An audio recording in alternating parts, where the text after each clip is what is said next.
ఈ దానియేలు గ్రంథము 2వ అధ్యాయంలో 17 నుంచి మాట్లాడుతున్నాయి. ఏమిటి ఆ మాట అంటే, దానియేలు ప్రార్థన చేయడానికి వెళ్తున్నాడు. దానియేలు దేవుని సన్నిధిలో ఒక విషయాన్ని ఉద్దేశించి ప్రార్థన చేయడానికి కోరుకుంటున్నాను. తన స్నేహితులతో కూడా ఈ మాట చెప్పడం నాకు చూస్తున్నాను. తన స్నేహితులతో కూడా ఆయన చెప్తున్నాడు, పరలోకం పొందిన దేవుని దగ్గర ప్రార్థించింది ఆయన చెప్పడం నాకు చూస్తున్నాను. వీళ్ళు ఒకసారి చదువుకుందాం. ఆ మాటలు 18వ వచనం నుంచి చదువుకుంటాం.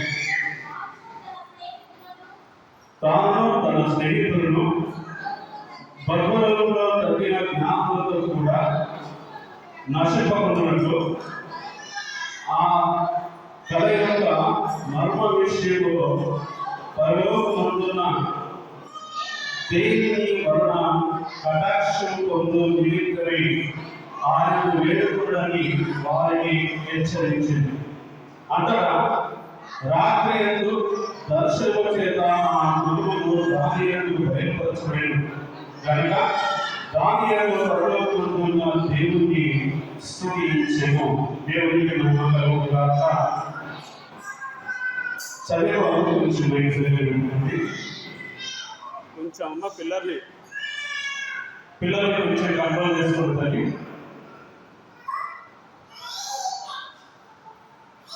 అక్కడ ఉన్న పిల్లలు కూడా కొంచెం కూర్చోబెట్టండి, కొంచెం కంట్రోల్ చేసుకోండి. మంచిది.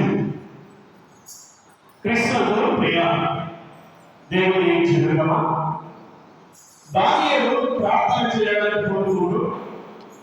దానియేలు ఒక ప్రత్యేకమైన విషయాన్ని తెలియపరచడం మనం చూస్తూ ఉన్నాం. దానియేలు ఒక ప్రత్యేకమైనటువంటి విషయం గురించి చెప్పడం మనం చూస్తూ ఉన్నాం. ఆయన మాటల్లో చెప్పకనే చెబుతూ ఉన్నాడు.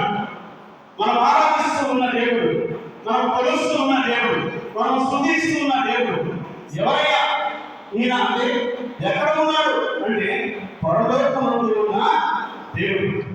ఎవరంటే పరలోకమందు ఉన్న దేవుడు. ప్రియ భూమి మీద ఉన్న మనం ఈ మానవ జీవి పరలోకమందు ఉన్న దేవుని మరి కలుసుకోవాలి అంటే, ఆ పరలోకమందు ఉన్న దేవుని దగ్గరికి చేరాలి అంటే మనం ఏమి చేయాలి? దేవుని దగ్గరికి మనం చేరడానికి ఏమి చేయాలి? పరలోకమందు ఉన్న ఆ దేవుని దగ్గరికి చేర్చబడిన మనం ఏమి చేస్తాం అక్కడ ఉండి ఆ విషయాలు మనం కొద్ది మాటలు మనం చూసుకుందాము. దేవుని వాక్యం మనతో శరీరం చూస్తున్నాము. పరలోకమందు ఉన్న దేవునికి ఏం చేయమంటున్నాడు? దానియేలు ప్రార్థన చేయమని చెప్తూ ఉన్నాడు. ఎవరితో చెప్తున్నాడు? తన స్నేహితులతో చెప్తూ ఉన్నాడు. ఉపలోకంలో ఉన్న జ్ఞానులు వారితో కూడా మనము నశించకుండా ఉండినప్పుడు మీరు ప్రార్థన చేయండి. ఎవరికి ప్రార్థన? పరలోకమందు ఉన్న దేవునికి మీరు ప్రార్థన చేయండి అనేటటువంటి ఒక విషయాన్ని మరి తను చెప్తూ ఉన్నటువంటి దృశ్యాన్ని మనం చూస్తూ ఉన్నాము. ఈ పరలోకమందు ఉన్న దేవుని దగ్గరికి మనము వెళ్ళాల్సిన మనము మన జీవితము కేవలము ఈ భూలోకంలో మాత్రమే శాశ్వతమైనది కాదు. ఈ భూలోకంలో నరుడు ఎంత బతికి ఉన్నా, ఎంత జీవించి ఉన్నా, నీకు ఎంత బలం ఉన్నా, ఎంత బలగం ఉన్నా, ఎంత ధనం ఉన్నా, ఎంత ఆస్తి ఉన్నా,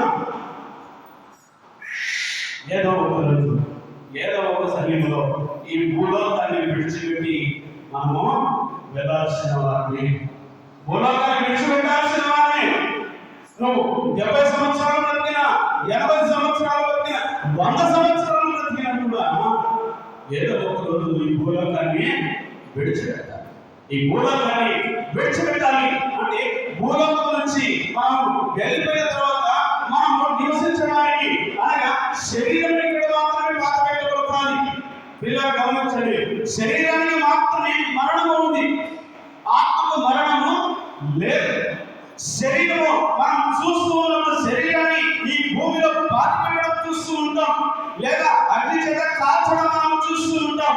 ఈ శరీరము శాశ్వతమైనది కాదు, ఈ భూమి కూడా మనకు శాశ్వతమైనది కాదు.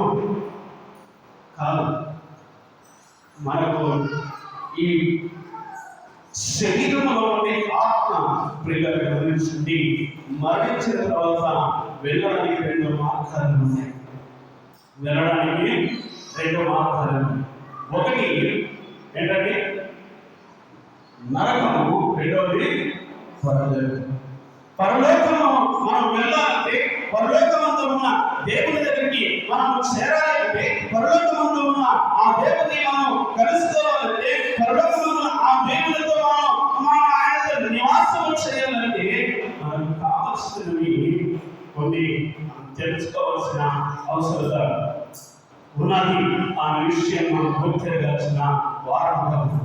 ఒకసారి తిమోతి రాసిన 2వ పత్రికలోకి వెళ్దాం.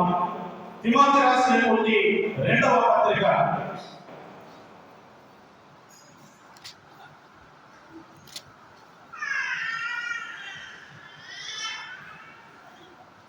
4వ అధ్యాయం. 2వ పత్రిక 4వ అధ్యాయం 18వ వచనం నుంచి చదువుతారా?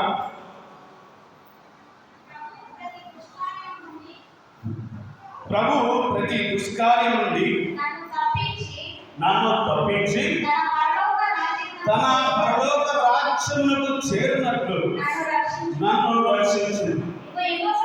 యుగ యుగము ఆయనకు మహిమ కలుగును గాక. ఆమేన్. సౌండ్ రావట్లేదు అసలు. యుగ యుగములో ఆయనకు మహిమ కలుగును గాక. ప్రియులారా, గమనించండి, చదవబడినటువంటి వాక్యము మనకు తెలియపరచాలని చూస్తున్నాం. ఆ ప్రభు దగ్గరికి మనం చేరాలి అంటే, ఆ ప్రభు దగ్గరికి మనం వెళ్ళాలి అంటే, ప్రతి దుష్కార్యం నుంచి కూడా మనము ముందుగా ఏం చేయాలి? తప్పించబడాలి. ప్రతి దుష్కార్యం నుంచి కూడా, ప్రతి పాపం నుంచి కూడా మనం తప్పించబడాలి. మనం ఆ పాపం చేత తప్పించబడినప్పుడు పరలోకమందు ఉన్న ఆ దేవుని మనము చేరినట్లు, మొదటిగా దుష్కార్యం నుండి తప్పించబడాలి. ఆ దేవుని దగ్గరికి చేరాలంటే మనము రెండవది ఏం చేయాలి? రక్షింపబడాలి. మీకు ముందే ఉంది వాక్యంలో మీకు కనబడుతుంది. కనబడదా లేదా? కనబడదా లేదండి? తప్పించబడాలి, రెండవది రక్షింపబడాలి. ఈ రెండు మనకు కావాలి. మొదటిగా మనం పాపం నుంచి తప్పించబడాలి అంటే, పాపాన్ని చూస్తే దాన్ని ద్వేషించుకోవాలి. దాని పట్ల మనకు కామం కలగకూడదు. దాని పట్ల మనకు ఒక తలంపు మనకు ఉండకూడదు. దాన్ని మొదటిగా మనం ఏం చేయాలి? ద్వేషించాలి. మనకేదైనా ఒక నచ్చని వస్తువు కనిపించి, తినే పదార్థాల్లో కొందరికి కొన్ని తినే పదార్థాలు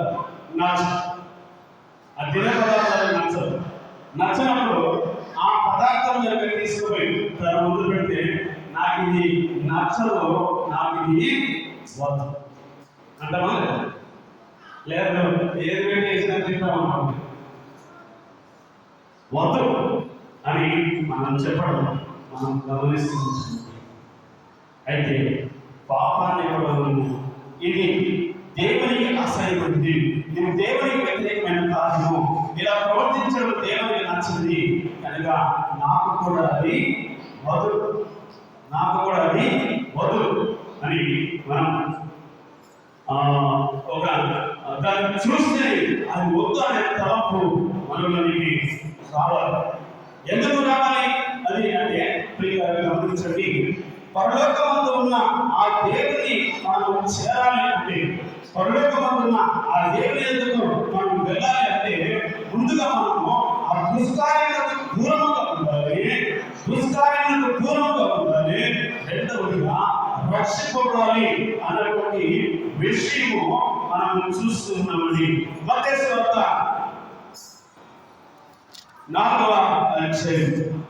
మత్తయి సువార్త 4వ అధ్యాయం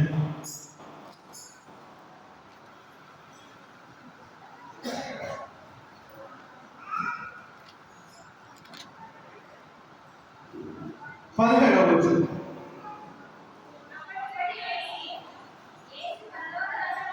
అప్పటి నుండి యేసు పరలోక రాజ్యం సమీపించినది కనుక మారు మనస్సు పొందుడని చెప్పుచు ప్రకటింప మొదలు పెట్టేను.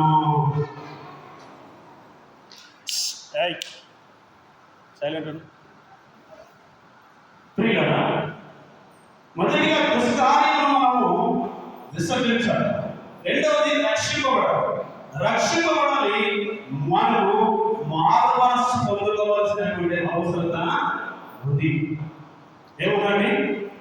మారు మనస్సును పొందుకోవాలి. ఎందుకు పొందుకోవాలి?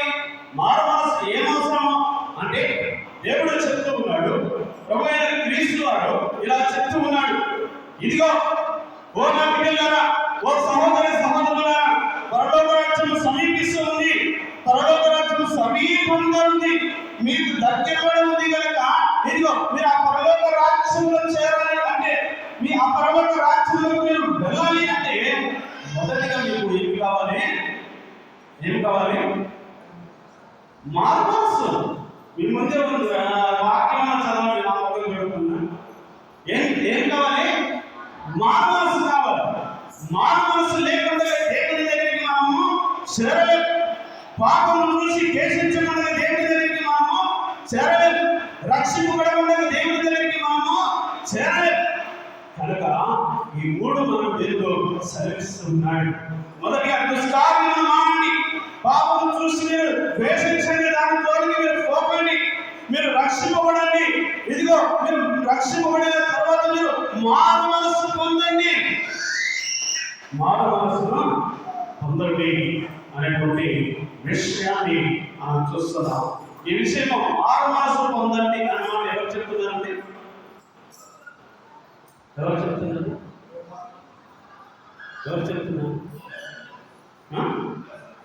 చదవడమా?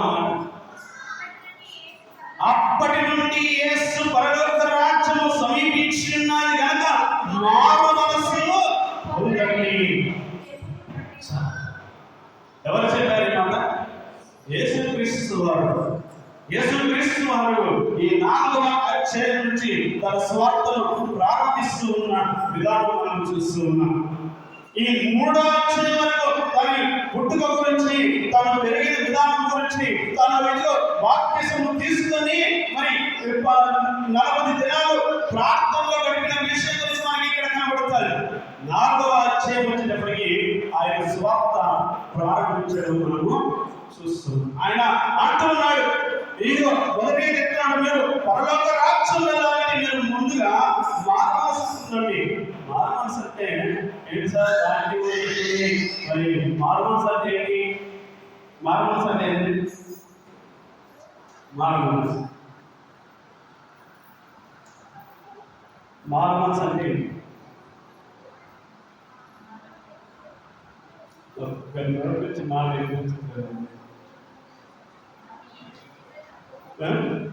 మారు మనస్సు అంటే పాపం నుంచి మన పాత జీవితాన్ని మార్చుకోవాలి, పాత ఆలోచనని మార్చుకోవాలి, పాత తలంపులను మార్చుకోవాలి. దేవునికి ఏది ఇష్టమో, దేవునికి ఏది అనుకూలమో, దేవుని కట్టడల ప్రకారంగా నడుచుకోవాలి, దేవుని ధర్మశాస్త్ర ప్రకారంగా మనం జీవించాలి. ప్రియుల, ఇంతవరకు మనం బ్రతికిన బ్రతుకు వేరు, మనం జీవించిన జీవితం వేరు. ఎప్పుడైతే క్రీస్తు యేసు ప్రభువును అంగీకరించినా అని చెప్పిన తర్వాత ప్రజలు నీ నడవడిని గమనిస్తారు, నీ మాట తీరును గమనిస్తారు, నీ యొక్క ప్రవర్తనను గమనిస్తారు. అందుకే చెప్పండి, గత వారం నువ్వు నేను చదివేది 5 సువార్తలు, 4 సువార్తలే.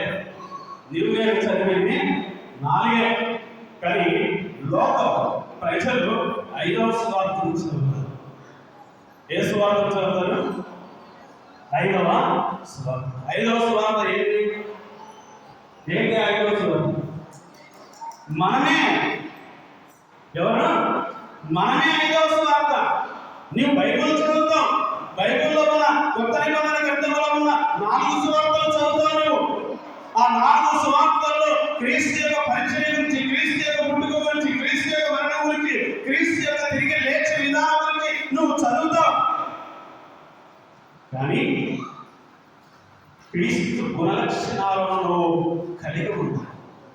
నువ్వు 4 సువార్తలు చదివితే లోకం 4 సువార్తలు కూడా చదవదు. లోకం ఈ 4 సువార్తలు అసలు చదవదు. లోకం చదివేది 5వ సువార్త. లోకం చదివేది 5వ సువార్త.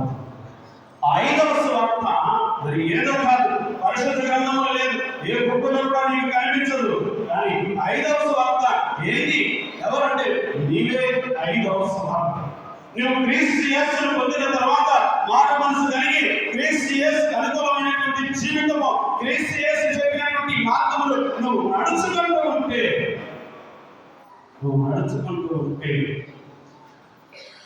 ప్రజలు అప్పుడు ఇతని నిజముగా మారు మనస్సును పొందిన వ్యక్తి.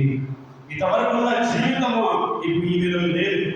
ఇంతవరకు ఉన్న నడవడి ఇప్పుడు ఈమెలో లేదు. ఇంతవరకు ఉన్న ప్రవర్తన ఇప్పుడు ఈమెలో లేదు. ఇవి పూర్తిగా మార్పు చెందింది.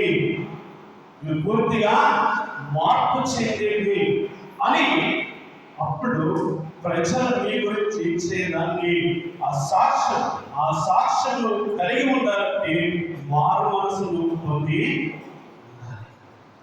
ఆ సాక్ష్యము కలగాలంటే మారు మనసును మొదటిగా గమనించింది.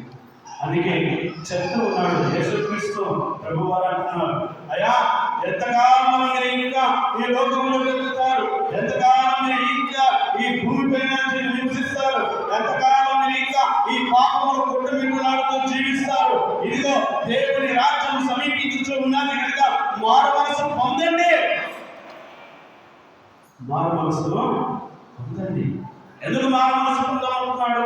మనం మారు మనసు పొందడం వల్ల ఆయనకి ఏమన్నా ప్రయోజనం ఏమీ ఉందండి?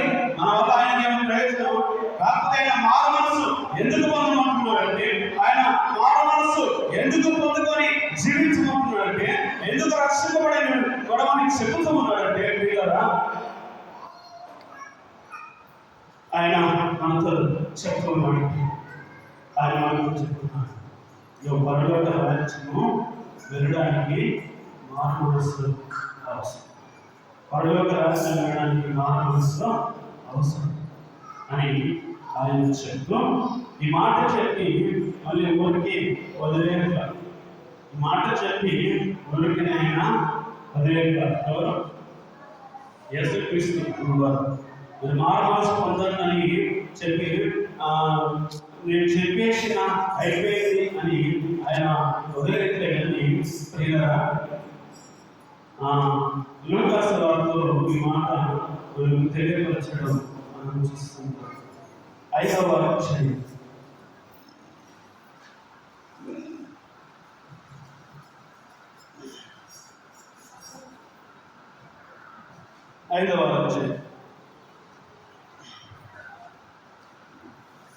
31వ వచనం చదవండి. అందుకు యేసు రోగులకే కానీ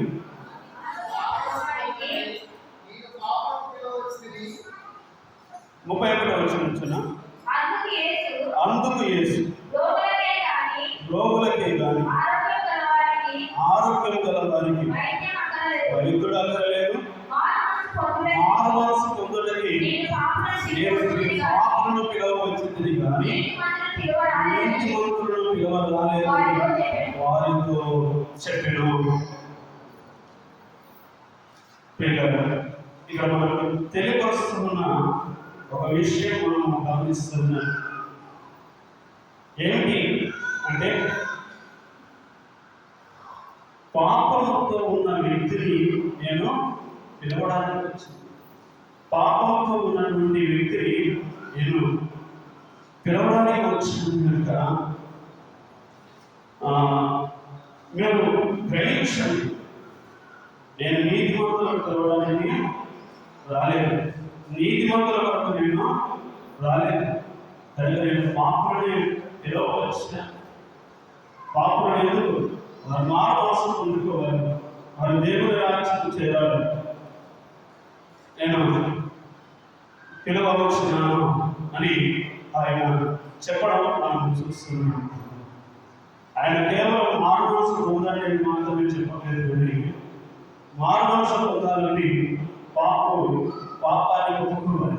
ఆ పాపాన్ని ఒప్పుకోవాలంటే అది నేను నాకు బయలుపరచడానికి, దాని గురించి చెప్పడానికి, దాని గురించి బోధించడానికి నేను వచ్చిన్నాను అనే విషయం మనకు కనపడడం చూస్తున్నాను.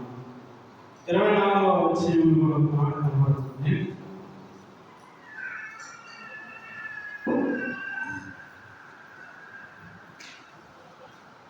లూకాసు సువార్త 24:40.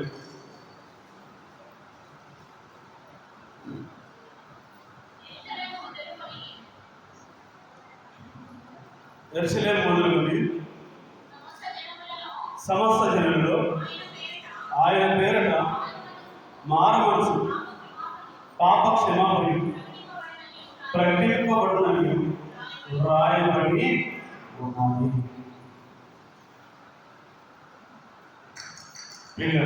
ఇక్కడ మనం చూస్తున్నాం, ఆయన మారుమనసు పొందని చెప్పాడు. ఎవరైనా పాపను పిలవచ్చునని చెప్పాడు.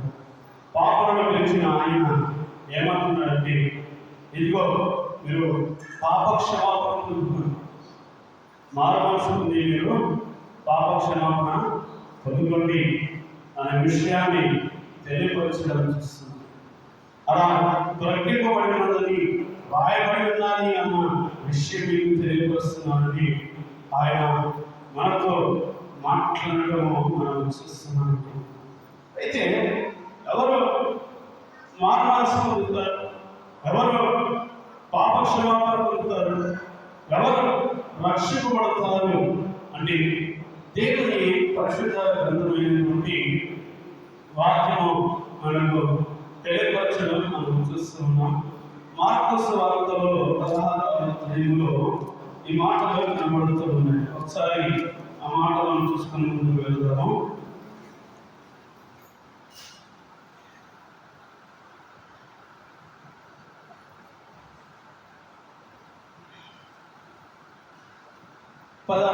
చదవండి.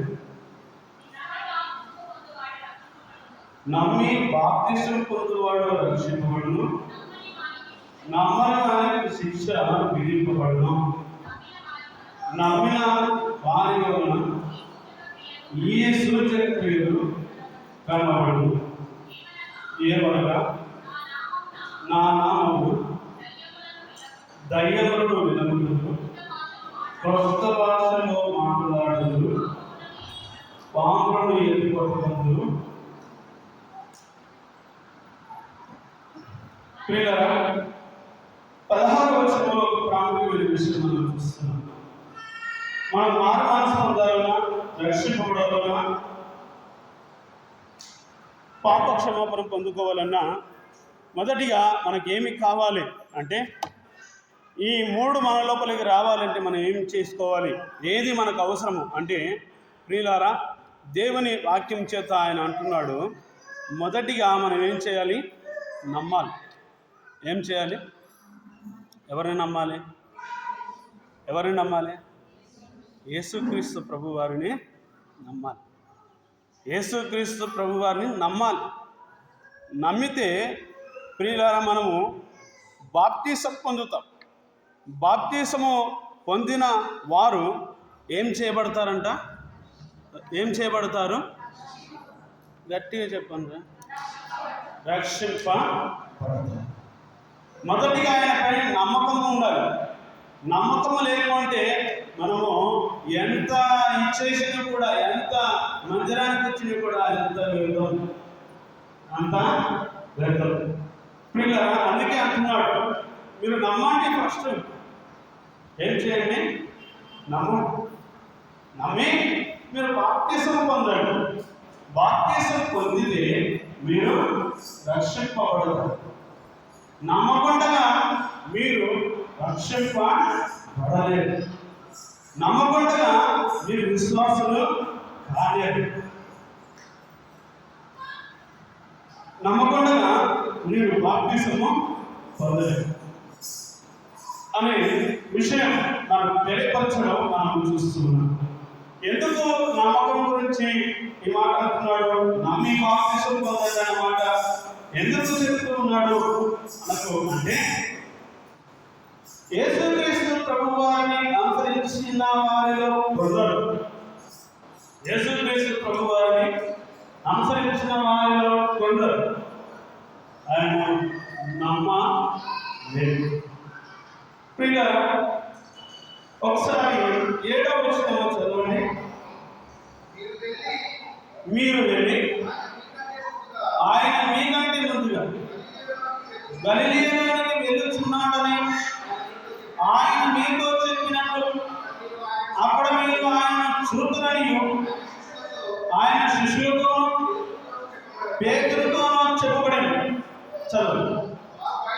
వారు బయటకు వచ్చి విస్మయమాగి వణుకుతూ సమాధి నుండి పారిపోయారు. వారు భయపడినందున ఎవరితోనో ఏమీయో చెప్పలేదు. ఆదివారం తెల్లవారున యేసు లేచి తాను 7 దయ్యాలను వెలువట్టిన భక్తుని మరియకు మొదటగా కనబడాడు. ఆయనతో ఉండిన వారు దుఃఖపడి ఏడ్చుచూ ఉండగా ఆమె వెళ్ళి ఆ సంగతి వారికి తెలియజేశారు. కానీ ఆయన బ్రతికి ఉన్నాడని ఆమెకు కనబడదని వారు విని నమ్మకపోయింది. ఎవరు వీళ్ళు? ఎవరు నమ్మలేదండి? ఎవరు నమ్మలేదు? అందుకే నేను 7వ వచనం నుంచి చదివించింది. 7వ వచనం నుంచి ఎందుకు చదివించిందంటే ఇందుకే. ఎవరు నమ్మలేదు? శిష్యులే, వేరే వాళ్ళు కాదు. ఎవరు? శిష్యులే. ఆయన ముందే చెప్పాడు. ఆయన ముందే ఒక మాట చెప్పాడు, ఇదిగో నేను వెళ్తున్నా కానీ నేను తిరిగి లేస్తాను అన్న విషయం ఆయన ముందుగానే చెప్పాడు. నేను తిరిగి లేస్తానన్న విషయం చెప్పాడు. కానీ మీరు నమ్మలేదు. ప్రియులారా, గమనించండి. మీరు నమ్మలేదు అంటే ప్రియులారా, వారిని ఆయన గద్దిస్తున్నాడు, హెచ్చరించడము చూస్తున్నాము. ప్రియులారా, గమనించండి. ఆయన బ్రతికి ఉన్నాడని ఆమెకు కనబడనని వారు విని నమ్మకపోయారు. ఆ తర్వాత వారిలో ఇద్దరు ఒక పల్లెటూరికి నడిచి పోవచ్చుండగా ఆయన చదవడగా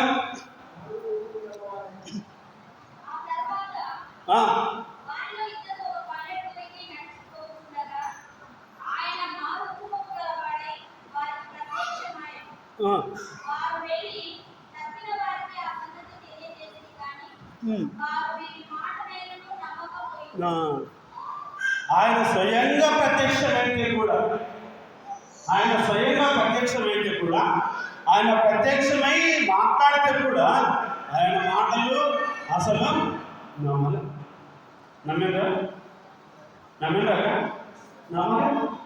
ఎవరు మళ్ళా వీళ్ళు? వెంబడించిన వాళ్ళు. ఎవరు మళ్ళా వీళ్ళు? ప్రత్యేకంగా శిష్యులని పిలువబడిన వారు. ఎవరిలో? ఆయన వెంటాడి నడిచిన వారు. ఆయన ఎక్కడికి వెళితే అక్కడికి వెళ్ళారు. ఏడ కూర్చుంటాడో కూర్చున్నారు, ఏడ పడుకుంటే ఆడ పడుకున్నారు, ఏడ భోజనం చేశాడో భోజనం చేశారు. అవునా కాదు? అన్నీ చేశారు. కానీ చివరికి వచ్చినప్పటికీ ఏం లేదు, వీళ్ళలో ఏం లేదు, నమ్మకం లేదు. ఆయనను వెంబడించిన వారే, ఆయన అనుసరించిన వారే వీరిలో నమ్మకం కోల్పోయారు. నమ్మకం లేదు. ప్రియులారా, గమనించండి. నువ్వు మొదటిగా నమ్మితే నువ్వు రక్షింపబడతావు. నువ్వు నమ్మితే బాప్తిసం పొందుతావు. నువ్వు నమ్మితే క్రీస్తు అనుగ్రహించేటటువంటి ఆ పరలోక రాజ్యమును చేరగలుగుతావు. నువ్వు నమ్మితే ఒకరిని బలవంతం చేయాల్సిన అవసరం లేదు. ఏమని చరిత్రపోదామని ఇది బలవంతం చేయాల్సిన అవసరము లేదు. ఆదివారం చర్చికి పాటలు పాడదాము,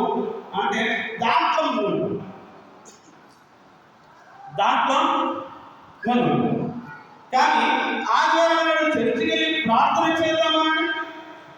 ఆదివారం నాడు చర్చికి వెళ్ళి ప్రభువును స్తుతిద్దామా అండి? అటువంటి పదాలు మళ్ళీ రావు. ఆదివారం నాడు చర్చికి వెళ్తున్నాం కదా, రక్షింపబడదాం, ఆయన ఇచ్చే రక్షణ వస్త్రాన్ని ధరించుకుందాం, ఆయన ఇచ్చే మారు మనసును కలిగి ఉందాం, ఆయన ఇచ్చే బాప్తిస్మమైనటువంటి ఈ యొక్క అద్భుతమైన కార్యము దానిలో మనం పాలిభాగస్వాములుగా ఉందాము అని చెప్పండి. సార్ మనం మాట్లాడతాం కానీ బాప్తిసం గురించి మాత్రం నాకు వద్దు. నువ్వు అన్న మాట చెప్పు, రోజుకి రేపు పాల్గొనడం పాడుతుంది. నువ్వేమని చెప్పు, బాప్తిసం జోలికి మాత్రం రాదు సార్. బాప్తిసం జోలికి మాత్రము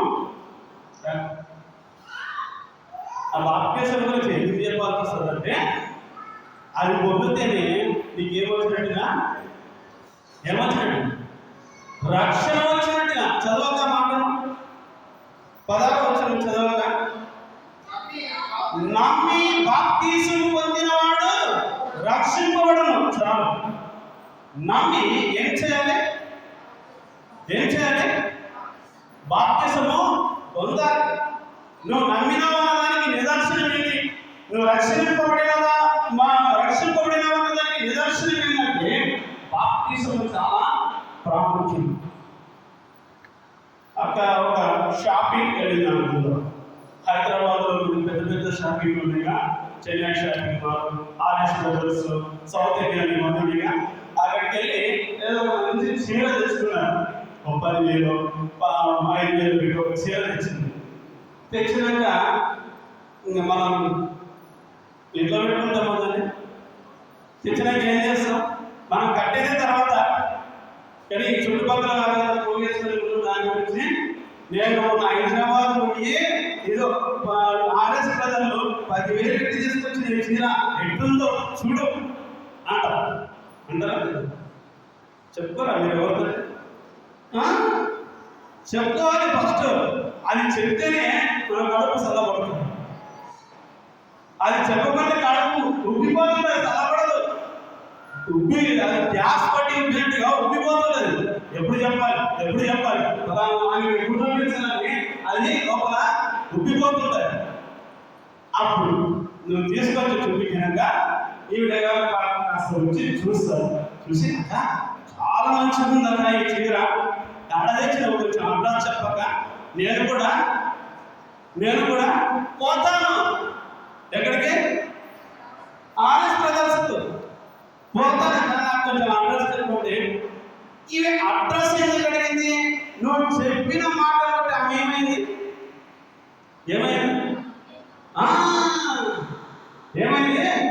నమ్మింది. ఆడ ఇంత మంచి చీరలు దొరుకుతాయంట అని నమ్మింది. మళ్ళీ ఊరుకున్నదు. భర్తను జుట్టు వంటి గుంజైనా సరే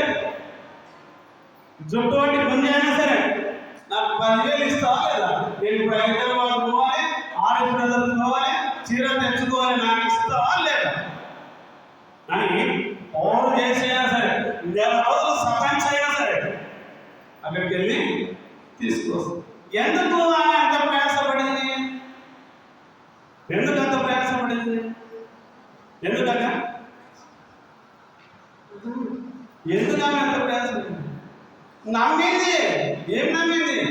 ఆడ ఇట్లాంటి మంచి వస్త్రము, మంచి చీర దొరుకుతాడని ఆమె నమ్మింది కనుకనే అక్కడికి వెళ్ళి నమ్మి కోరుకుండడం వల్ల అది తెచ్చుకొని దానిని ధరించింది. వాక్యము వాక్యంలో దేవుడు నీవు నమ్మాలి. నమ్మిన తర్వాత ఏం చేయాలి? బాప్తిసము ఉండాలి. నమ్మి ఏం చేయాలన్నా బాప్తిసము పొందాలి. బాప్తిసం అనేది పిల్లలు గమనించండి, మనకు చాలా ప్రాముఖ్యమైనది. బాప్తిసం లేకుండా కొన్ని చర్చలు వెళ్ళి చూడండి. మీరు అప్పుడప్పుడు పెద్ద మందిరాలకు వెళ్తారు కదా, మన మందిరాలు విడిచిపెట్టుకో, మనం బయట మందిరాలకు వెళ్ళడం బాగా అవ్వదు. ఆ అలా వెళ్తారు కదా. వెళ్ళినప్పుడు కొన్ని ప్రాంతాల్లో కొన్ని మందిరాల్లో చూడండి, బాప్తిసం లేకుండా, మారుమనసు లేకుండా, పాప క్షమాపణ లేకుండా ఈ స్థలానికి ఎందుకు వస్తారు చూడు, పాట పాడడానికి వస్తారు చూడు, ఈ స్థలానికి కాలు కూడా పెట్టలేదు. అర్థమైందా? ఈ స్థలానికి కాలు కూడా పెట్టలేదు. ఆరాధనలో పాట కూడా పాడలేదు. అర్థమైందా? బాప్తిసం లేకుండా కనీసం సంఘారాధనలో పాట కూడా పాడలేదు. ఎందుకు తెలుసా? ఫస్ట్ మారుమనసు పొంది, పాప క్షమాపణ పొంది, బాప్తిసం పొందితే అప్పుడు నీవు అర్హుడు, అప్పుడు నీవు అర్హురాలి. అంతవరకు నీవు అర్హుడు కాదు, అర్హురాలివి కాదు. ఎందుకు అంతగా చెప్తారండి? నీవు నమ్మి రక్షింపబడి, బాప్తిసం పొంది రక్షింపబడితే ఎక్కడికి వెళ్తామంట? ఎక్కడికి వెళ్తాము? పరలోక రాజ్యము వెళ్తారు. ఇవి లేకపోతే నువ్వు రక్షింపబడలేవు, పరలోక రాజ్యం నీవు వెళ్ళలేవు. బాప్తిసం అనేది చాలా ప్రాముఖ్యం. నేను ఇంకొక మాట చెప్పి ముగిస్తాను. పిల్లరా, శాంతినగర్ నువ్వు కర్నూలుకు బస్ ఎక్కినావు. శాంతినగర్ కర్నూలుకు బస్ ఎక్కిన నీవు, నేను బస్ ఎక్కాను కదా, ఇక నాకేం అవసరమని శుభ్రంగా నువ్వు సీట్లో కూర్చొని నిద్రపోయావు అనుకో, కండక్టర్ ఉంటాడు. ఏమంటాడు? టికెట్ తీసుకో, ముందు నీకేంది టికెట్ తీసుకో. లేదు సార్ టికెట్ తీసుకుంటే డబ్బులు లేవు సార్ అన్నావు, బస్ ఆపుతాడు. ఏ అడిగైనా సరే ఏం చేస్తాడు? దింపేస్తాడు. ఎందుకు దింపేసిండు? టికెట్ మనము తీసుకోలేదు కనుక. టికెట్ తీసుకోలేదు కనుక బస్సులో కూర్చోవడానికి అర్హులము కాదు. టికెట్ తీసుకోలేదు కనుక బస్సులో ప్రయాణం చేయడానికి అర్హులము కాదు. ఒకవేళ నువ్వు అలా వెళ్ళి ఒకవేళ చెకింగ్ మాస్టర్కి దొరికినావు అనుకో, కండక్టర్ పట్టించుకోకపోతే చెకింగ్ మాస్టర్ దొరికినావు అనుకో, అప్పుడు ఏం చేయాలి? 50 రూపాయలకు ఎంతే? 500. 50 రూపాయలకు 500 జరిమానా. మళ్ళా ఎంత? 2 నెలలు, అదే 2 నెలలు 6. ఎందుకు? టికెట్ తీసుకున్నాను నీకు ఈ లోకంలోనే కాబట్టి, పరలోకము వెళ్ళాలంటే, పరలోకము ఉన్న దేవుని కలుసుకోవాలంటే, పరలోకము ఉన్న దేవునితో నీవు కలిసి జీవించాలంటే, ఆయన నివసిస్తూ ఉన్నటువంటి ఆయన మహారణంలో నీవు ఆయన ఆరాధించే వ్యక్తిగా నువ్వు ఉండాలి. అంటే ఈ లోకంలో నువ్వు బ్రతికి ఉండగానే, జీవంతో ఉండగానే నువ్వు రక్షింపబడి పాప క్షమాపణ పొందుకొని, ప్రభు పాదాల దగ్గర బాప్తిసం పొందుకొని ఆయన స్తుతించే వ్యక్తిగా నువ్వు ఉండాలి. ఆయన స్తుతించే వ్యక్తిగా నువ్వు బాప్తిసం లేకుండా నీ ఎంతకాలం జీవించిన నువ్వు విశ్వాసే కావచ్చు. మారుమనసు లేకుండా నువ్వు ఎంతకాలం, నువ్వు ఎన్ని పాటలు అన్నవాడు, నువ్వు ఎంతన్నా ఊగిసలాడు పాటలు పాడుతూ నువ్వు ఎంతగా కాకలే, నువ్వు ఆయనకు సంబంధించిన వ్యక్తివి కావు.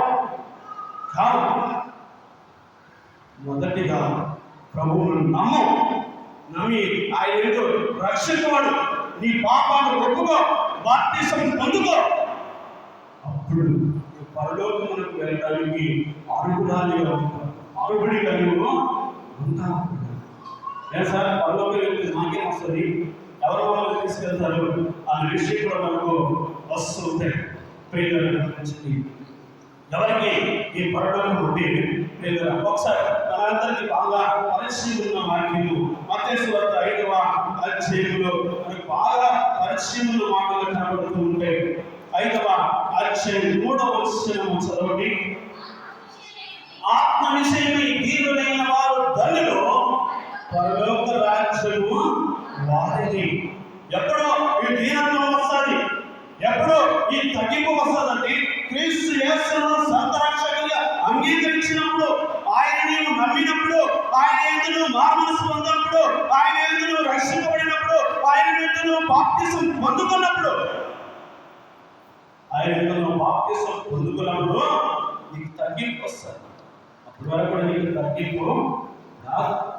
చాలా మంది బాప్తిసం ఎందుకు వెళ్తారో తెలుసా? ఎందుకంటారు తెలుసా? ఇది బాప్తిసం పొందుకున్నానే అనుకో, నేను తాగలేను కదా, బాప్తిసం పొందినానుకో నేను తినలేను కదా, బాప్తిసం పొందినా అనుకో నేను పలానా వ్యక్తి దగ్గరికి వెళ్తున్నాను. సీక్రెట్ మెయింటైన్ చేసే వ్యక్తులు కొందరు ఉంటారు. ఆ సీక్రెట్ గా వెళ్ళి ఆ వ్యక్తి దగ్గరికి నేను ఇంకా వెళ్ళకూడదు కదా. సీక్రెట్ అంటే అర్థమైంది, రహస్యంగా ఎవరితో? భార్య ఉండగానే ఇంకొకరు మెయింటైన్ చేసే వాళ్ళు ఉంటారు. భర్త ఉండగానే ఇంకొకరు మెయింటైన్ చేసే వాళ్ళు ఉంటారు. పెళ్లి కాకుండానే ఎవరిని మెయింటైన్ చేసే వాళ్ళు ఉంటారు. ఇవన్నీ కూడా దేవునికి వ్యతిరేకమైన కార్యాలు. ఒకవేళ నేను బాప్తిసం తీసుకుంటే ఇవన్నీ నేను చేయకూడదు కదా అని వెనక్కి వెళ్తారు.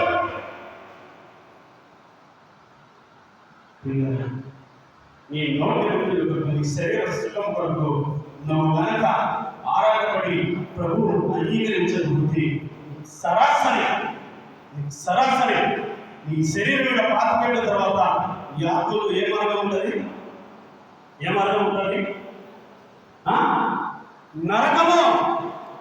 నరకం అంతే, ఇంకా వేరే మార్గం లేదు. పరలోకం వెళ్ళడానికి అర్హులు కాదు. పరలోకం చేరాలంటే నీకు అర్హుడు కాదు. ఎందుకు నీకు బాప్తిసం పొందలేకపోతున్నావు? ఎందుకు ఆ పరలోక రాజ్యం చేరే ఆ దేవుని దగ్గరికి నువ్వు ఎందుకు చేరలేకపోతున్నావు అంటే నీలో దీనత్వం రావట్లేదు. ఎందుకు దీనత్వం రావట్లేదంటే ఆ ప్రభువుని ఇంకా సొంత రక్షకుడిగా అంగీకరించట్లేదు.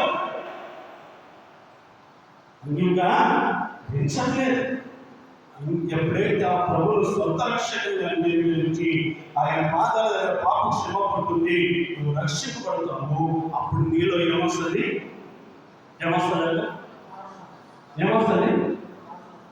తగ్గింపు, దీనత్వం, దీనునిగా జీవిస్తావు. ఎవరికంట ఈ పరలోక రాజ్యం? మీ ముందే ఉంటాడా? ఆత్మ విషయమై దీనులైన వారు ధన్యులు, పరలోక రాజ్యము వారిది. ఏ విషయంలో దీనంగా ఉండాలి? ఆత్మ విషయం. ఎప్పుడు వస్తుంది ఆ దీనత్వము? బాప్తిసం ఎప్పుడు వస్తుంది ఆ దీనత్వము? మారుమనసు పొందినాక ఎప్పుడు వస్తుంది ఆ యొక్క దీనత్వము?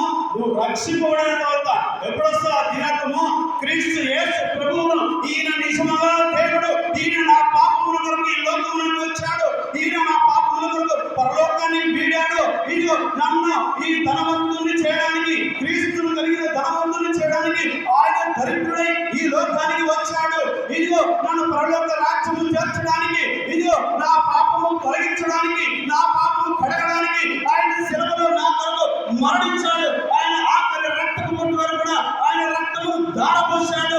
ఆయన శిలువలో కార్చిన రక్తము చేత నేను ఇదిగో పవిత్రురాలనయ్యాను. ఆయన శిలువలో కార్చి ఆ రక్తము ద్వారా నన్ను పరిశుద్ధపరిచాడు. ఆయన తిరిగి మరణము గెలిచి లేచిన ద్వారా ఆ పరలోక రాజ్యము వచ్చింది. అది ఎవరైతే నమ్ముతారో వారు ఏం చేయబడతారు? నమ్మి బాప్తిసం పొంది రక్షింపబడతారు. నువ్వు బాప్తిసం లేకుండా, రక్షణ లేకుండా నువ్వు ఎంతకాలం ఉండదు? నువ్వు బయట వ్యక్తివే. క్రీస్తు కావు. ఖండితంగా వాక్యం చెప్తుంది. నువ్వు ఇవి లేకుండా నువ్వు క్రీస్తుడికి అసలు కావు. పరలోకము మనకు గొప్ప అదృష్టం. ఈ పరలోకానికి మనం తీసుకుపోవడానికి ఆయన వస్తున్నారు. నేను ఈ 2 మాటలు చదివించి ముగించేస్తాను. మళ్ళీ వచ్చే వారికి వాయిదా రెండు మాటలు చదివించి ముగించేశాను. జస్మనుడిగా రాసిన మొదటి పత్రిక, జస్మనుడిగా రాసిన మొదటి పత్రిక, మొదటి పత్రిక 4వ అధ్యాయం 17-18 వచనాలు. ఆ మీదట సజీవులమై నిలిచి ఉంటూ మనం వారితో కూడా ఏకంగా ప్రభువును ఎదుర్కొంటకు ఆకాశ మండలములకు మేఘముల మీద కొనిపోబడదము.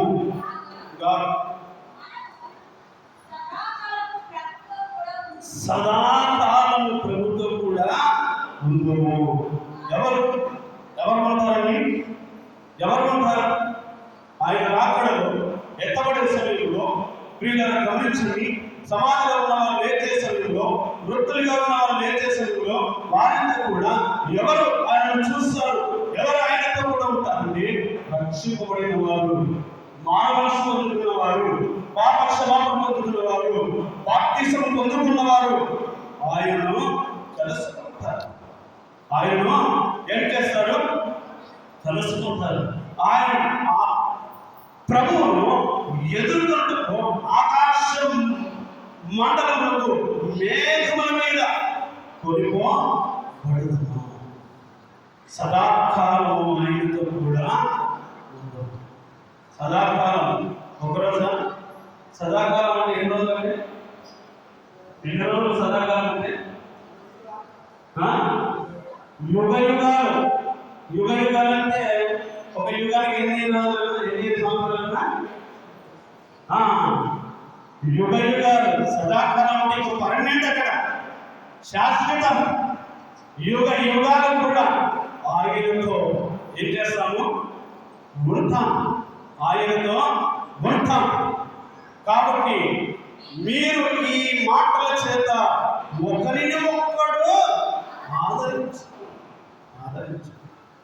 ప్రియులారా, దేవుని వాక్యం చదివేయడం చూస్తుంది. అక్కడికి వెళ్ళే మనకు ఏం చేయబడతారంటే జీవా గ్రంథము. ఒకసారి ఆ ప్రకటన గ్రంథం 21వ అధ్యాయం చదవండి. ప్రకటన గ్రంథం 21వ అధ్యాయం 23వ వచనం చదవగా, ఆ పట్టణంలో ప్రకాశించుటకి సూర్యుడైన చంద్రుడైన దానికి అక్కర్లేదు, దేవుని మహిమే దానిలో ప్రకాశించుచున్నాను. గొర్రె పిల్లలు దానికి దీపం, జనములు దాని వెలుగునందు సంచరించు. భూరాజులు తమ మహిమను దానిలోనికి తీసుకుని పోతుంది. అక్కడ రాత్రి లేదు, దాని గుమ్మములు పగటి వేళ ఏమాత్రము ఎవరు. జనములు తమ మహిమను ఘనతను దానిలోనికి తీసుకొని వచ్చిన గొర్రె పిల్లల యొక్క జీవా గ్రంథములు రాయబడిన వారి దానిలో ప్రవేశించారు. ఎక్కడ రాయబడాలి? ఎక్కడ రాయబడాలి? చెప్పండి, ఎక్కడ రాయబడాలి? జీవా గ్రంథంలో. ఏం రాయబడాలి? ఏం రాయబడాలి? పేరు. నీ పేరు రాయబడాలి. నీ పేరు రాయబడితేనే, ఎక్కడ?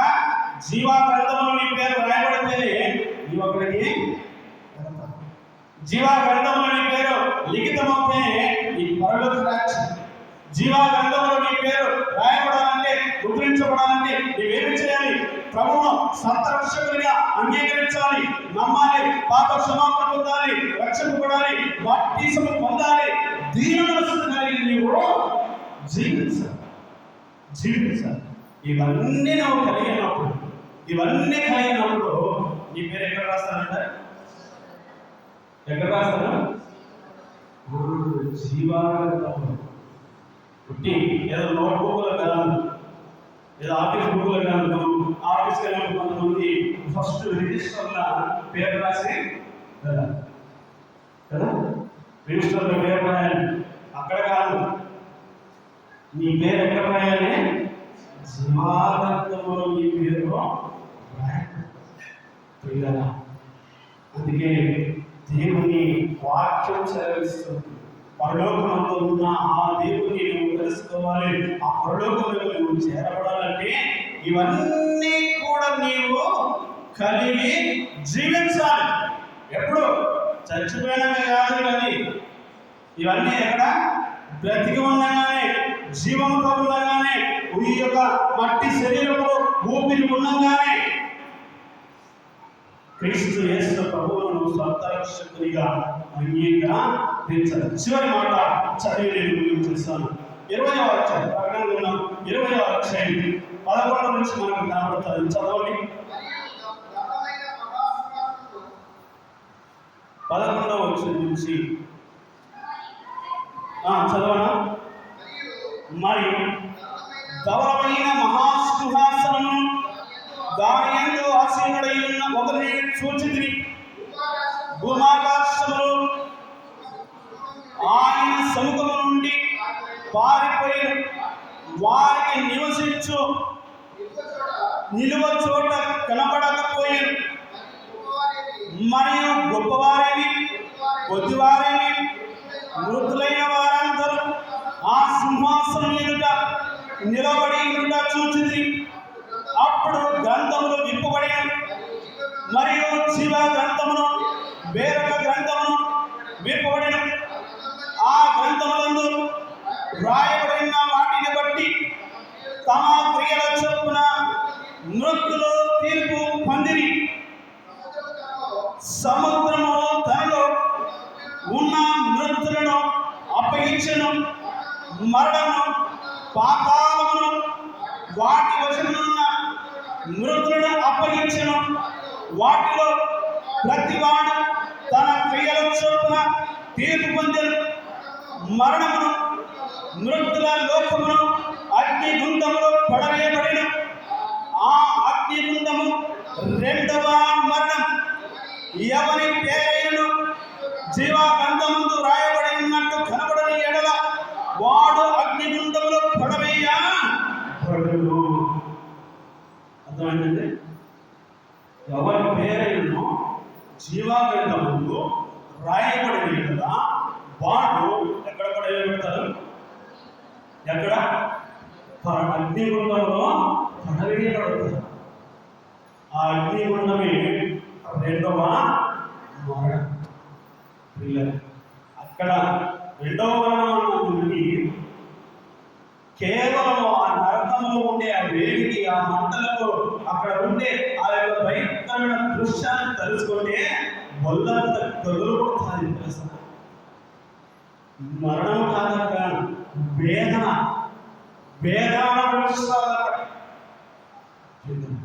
ఎవరికి వస్తుంది అంటే క్రీస్తు యేసు ప్రభువును అంగీకరించబడ, తమ క్రియలు తమకు ఇష్టం, తమ ఆలోచనలు తమకు ఇష్టంగా, తమ జీవితాన్ని తమకు ఇష్టంగా మరచుకొని వారి ఇష్టానుసారంగా బ్రతుకుతారు. చూడండి, వారి ఇష్టానుసారంగా బ్రతుకుతారు. చూడండి, తగ్గింపు లేకుండా, రక్షణ లేకుండా, మానవం లేకుండా, పాప క్షమాపణ లేకుండా, బాప్తిస్మం లేకుండా వారి ఇష్టానుసారంగా బ్రతుకుతారు. చూడండి, వారికి ఏముంటది?